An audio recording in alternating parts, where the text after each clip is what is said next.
Hello and welcome to all the men and women of the West. I'm Joe, and today I'm going to be going over the middle part of the Sons of the Dragon. I had to chop up this chapter a bit because admittedly it's longer than I expected or thought it would be. Next time I'll be dealing with the reign of Maegor. Today I'm just dealing with Aenys' reign, which I still find an unfortunate name. It's just... Anyways, last time I left off with Maegor having inherited Blackfire and it being implied that Visenya was scheming against Aenys. Rebellious seeds were being planted during Aegon's rule, and the lords were forbidden from abusing peasants. Now that we're all caught up, the king would end up, in response to a rebellion against one of his faithful lords over in Harrenhal while he was visiting Riverrun, order the Tully banners to gather and would propose that the Tullys should deal with it. Which, yes, he's criticized for this by the chronicler, but it kind of makes sense that you might need the Tullys to help you. It is their region. At the same time that Harren the Red is rebelling, because he's the head of this rebellion in the Riverlands, over in the Vale, Janos Arryn would revolt against Ronal, his mentally deficient cousin, and would depose Ronal and declare himself king. He'd also end up sending Ronal to his death. Over in the Iron Isles, a guy calling himself Lodos Twiceborn would proclaim that he was the guy who had drowned himself for the drowned god returned. So this priest king would lead one rebellion with the new Harren making his way to near King's Landing. This would convince the king to send his queen, Alyssa, over to Dragonstone, along with a number of their children. The king would call for a great council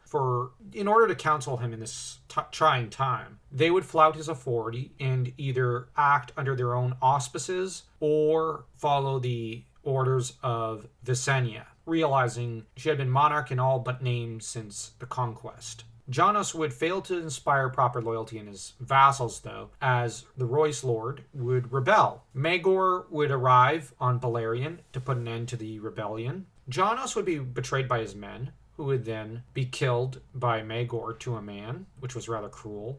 And then he took a cousin of Janos and Ronal and appointed him Lord of the Vale. Meanwhile, Goran Greyjoy would kill Lodos, and Orys Baratheon would go to war with the Vulture King, who was the head of the rebellion over in the Dornlands, find the guy who chopped off his hand, kill the guy, and then die of his wounds shortly thereafter, while the Vulture King was put down for a combination of Martell and Baratheon actions against this rebel. Maegor would, shortly after this rebellion, marry Alice Haraway, which would anger the Hightowers and his brother and his cousin, who would order Maegor to choose between either a Hightower bride or exile for 5 years, which Maegor immediately chose 5 years exile. And in 41 AC, yes, after the Cataclysm, that's a bit of a classic fantasy joke for you all, he would, like I said, be exiled. The king would propose that his daughter, Rhaena Dreamfire, because she's the one who